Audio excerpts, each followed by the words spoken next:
जय श्री राम, वंदे मातरम, भारत माता की जय। साथियों, आज यह पूरा विश्व जानता है कि कल 5 अगस्त 2020 को अयोध्या राम जन्मभूमि स्थल पर भूमि पूजन का कार्यक्रम आयोजित होगा। और सबसे हर्ष की बात यह है कि 50 से अधिक राष्ट्रों ने इसके सजीव प्रसारण के लिए अपनी सहमति दी है और अनुमति भी मांगी है। अतः यह निश्चित है कि 50 से अधिक राष्ट्रों में इसका सीधा प्रसारण किया जाएगा। जहां एक तरफ विश्व के 50 राष्ट्र इसको अयोध्या राम जन्मभूमि भूमि पूजन समारोह को प्रसारण में लगे हुए हैं, वहीं पे बहुत से तथाकथित द्रोही जो सनातनी सभ्यता से संबंध रखते हैं, तथाकथित रूप से, वास्तविकता में रखते हैं कि नहीं, ये अपने आप में एक प्रश्न चिन्ह है। लेकिन वास्तविकता यह है कि कहीं न कहीं इन्होंने सनातनी परंपरा में नाम उस तरीके से रखे हुए हैं, छद्म नाम जो भी हैं, और यह सबसे ज़्यादा आघात पहुंचा रहे हैं। इस कार्य में बाधा, अवरोध जो भी कहिए वो सब पहुंचा रहे हैं। दूसरा, इनके इस कारण से उन विधर्मियों की हिम्मत, साहस बढ़ा हुआ है, वो अपनी मांग उठा रहे हैं। तीसरा, यह समझ से परे है कि चंपत राय ने या वहाँ के समिति ने कैसे निर्णय लिया कि एक विधर्मी को मिट्टी लाने देने की अनुमति दी। हमारे धर्म में, हमारे पुण्य कामों में मिट्टी डालने का काम नहीं किया जाता।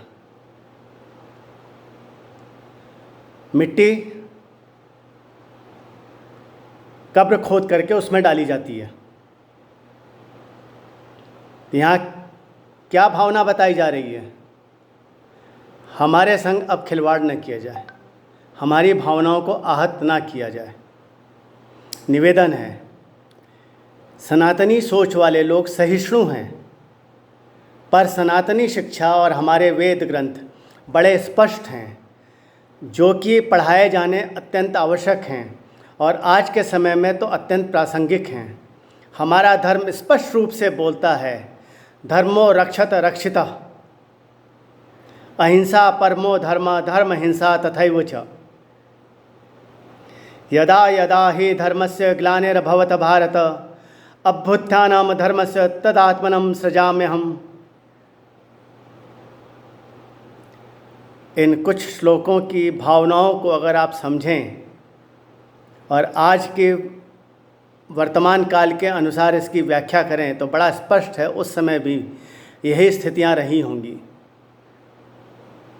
और आज भी वही स्थितियां हैं। जब जब धर्म की हानि होती है या धर्म की रक्षा करनी होती है तो धर्म उसी की रक्षा करता है जो धर्म की रक्षा के लिए आके खड़ा होता है। आती है बात कि पिछले कुछ समय से इस राम जन्मभूमि पूजन को लेकर के विधर्मियों ने और तथाकथित कुछ लोगों ने, जो अपने को पता नहीं किस तरीके से सनातनी सोच का बताते हैं, और उनके सह के कारण जो मैंने बताया विधर्मी, इन लोगों ने जिस तरीके से समाज में विकृतियाँ, कलुषता, वैमनस प्रचारित प्रसारित करने में कोई कसर नहीं छोड़ी और इसमें पूरा सहयोग मीडिया, पत्रकार, समाचार माध्यमों का है। कुछ एक अपवाद के रूप में कुछ एक दो समाचार पत्र, एक दो मीडिया वाले हो सकते हैं, लेकिन अपवाद नियम को स्थापित करता है, सिद्ध करता है कि यह प्रचलन में है और यह सब के सब अपनी रोटियां सेक रहे हैं। यह अब सबको समझ में आ रहा है। सबसे मूलभूत जो बातें यह सब के सब भूल रहे हैं, वह यह है कि हमारी सनातनी सोच, हमारी सनातनी परंपरा, हमारे सनातनी धरोहर उस आदिकाल से है, जबकि आज का यह सबसे विकृत धर्म 1400 कुछ वर्ष पूर्व आया। और वह धर्म नहीं, एक सोच है। एक राजनीतिक सोच में ही ज़मीन को हड़पना, कब्जा करना, आधिपत्य जमाना और वहाँ पे अपने सोच को प्रचारित प्रसारित करना या राजनीतिक दलों का काम होता है, धर्म का काम नहीं होता है। अतः उसे धर्म भी नहीं कहा जा सकता। वो एक सोच है, ऐसी सोच जिसने इतनी विकृति प्रसारित की है कि उसका एक सीमा को लांघ गई है। दूसरा, इन 1400 कुछ वर्षों में 57 राज्यों पे इन्होंने आधिपत्य किया। क्या प्रेम के बल पे? और यदि मान लिया जाए कि प्रेम के बल पे किया, तो वहाँ क्या भाईचारा है, प्रेम है? भारतवर्ष में ही क्यों भाईचारा और प्रेम और सौहार्द और इन सब की दुहाई दी जाती है? सिर्फ इसलिए कि सनातनी सोच के लोग सहिष्णु हैं, काफ़ी सीमा तक उनके सहन शक्ति बहुत विशाल है, तो इसका दुरुपयोग करना है? नहीं। दूसरा धर्म 2020 वर्ष या उससे कुछ पूर्व, बाकी और धर्म भी जो बीच बीच में कहे जाते हैं वो सब सोच है, धर्म नहीं है। धर्म वो होता है जो सत्य मार्ग दिखाए, सत्य मार्ग पे चलने की प्रेरणा दे। अतः सनातनी संस्कृति ही एक ऐसा धर्म है जो सही मार्ग पर मनुष्य को रखती है, और कोई नहीं।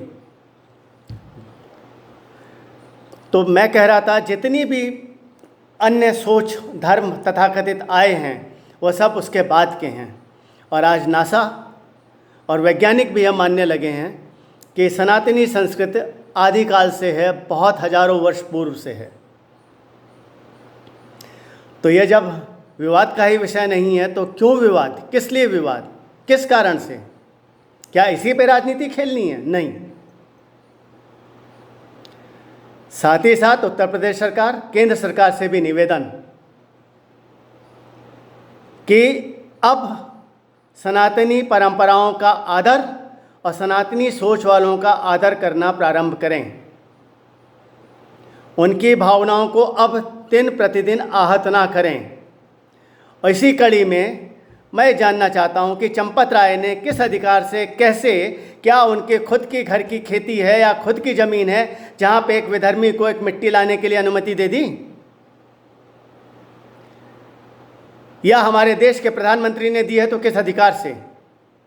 यह हर सनातनी जानना चाहता है, यह उसका अधिकार है।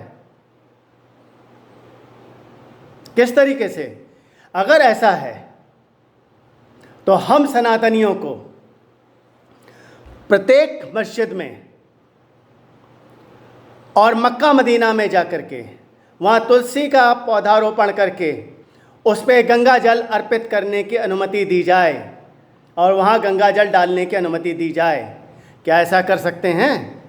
ऐसा करते ही, इस बात को उठाते ही लोगों की मानसिकता इतनी कलुषित हो जाएगी, कहेंगे कि अब ये धर्मनिरपेक्षता की बात नहीं हो रही है।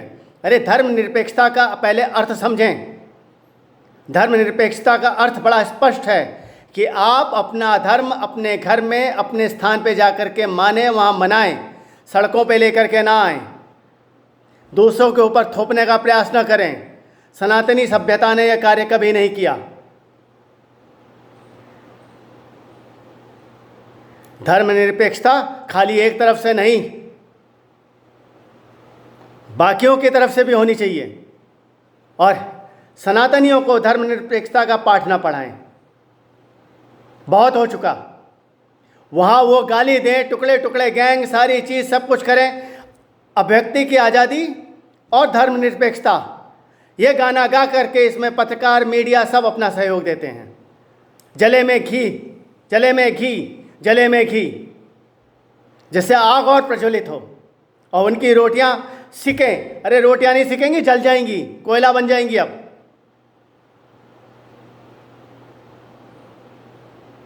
अभी भी कुछ नहीं बिगड़ा है। सुधार लें अपने आप को और राष्ट्र को राष्ट्र रहने दें। यह विशेष निवेदन है देश के प्रधानमंत्री नरेंद्र मोदी जी से और प्रदेश के मुख्यमंत्री योगी आदित्यनाथ जी से और दोनों जगहों के संपूर्ण मंत्रिमंडल और संपूर्ण नेताओं से।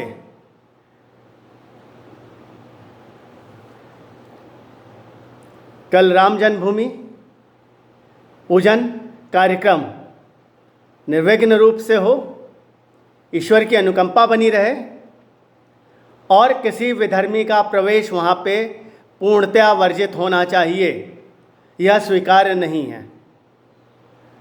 हर सनातनी इस निर्णय से आहत है और इस भावना का अब सम्मान करना पड़ेगा। ये चंपत राय के लिए बड़ा स्पष्ट संदेश है कि वो अपने घर की खेती ना समझें, बहुत हो चुका। यहाँ पे कुछ त्रुटियां हुई हैं, उनको भी स्पष्ट करना आवश्यक है। इस राम जन्मभूमि आंदोलन पे प्रवीण तोगड़िया जी का इतना महत्वपूर्ण योगदान रहा है कि उसे कोई भारतवासी नहीं भुला सकता। यहाँ पे राजनीति किसी दल विशेष से संबंध या कुछ नहीं है। मैं व्यक्ति विशेष की बात कर रहा हूँ। उस स्तर का व्यक्तित्व और व्यक्ति, उसे निमंत्रण नहीं और एक फैज को निमंत्रण, ये क्या नौटंकी है। मेरा विशेष निवेदन है कि अभी भी विलंब नहीं हुआ है और अगर प्रवीण तोगड़िया जी भी देख रहे हैं तो चंपत राय जी, नरेंद्र मोदी जी और समस्त जो इसमें कार्यक्रम के मुख्य लोग हैं, तत्काल विशेष रूप से विशेष आमंत्रण देकर के उनको व्यक्तिगत रूप से आमंत्रित किया जाए। वो एक सर्वमान्य व्यक्ति हैं इस राम जन्मभूमि को लेकर के। यहाँ कोई विवाद ना किया जाए। यहाँ पे भी राजनीति ना,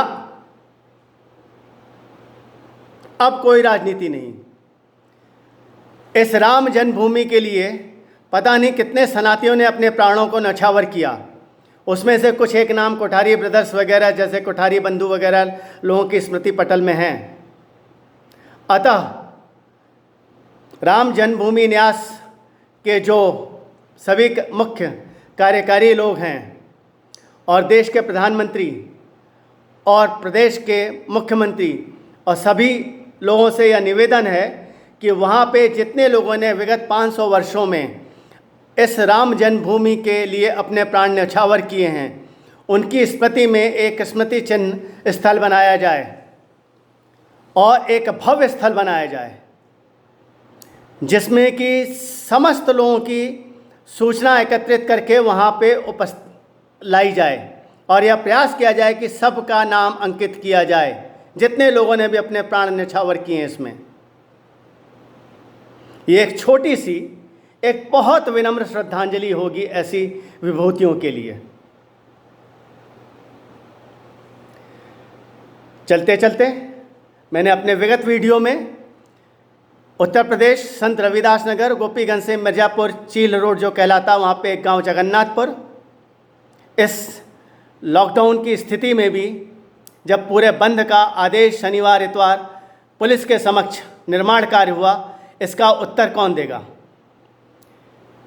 किस तरीके से हुआ, जबकि वहाँ एक न्यायालय में वाद चल रहा है और उच्च न्यायालय में भी एक वाद है। पुलिस को एक प्रथम प्राथमिकी सूचना भी दर्ज कराई गई है, उसके उपरांत भी ये सब हो रहा है। ये क्या दर्शाता है, किस तरीके से मनमाने ढंग से कोई कुछ कर सकता है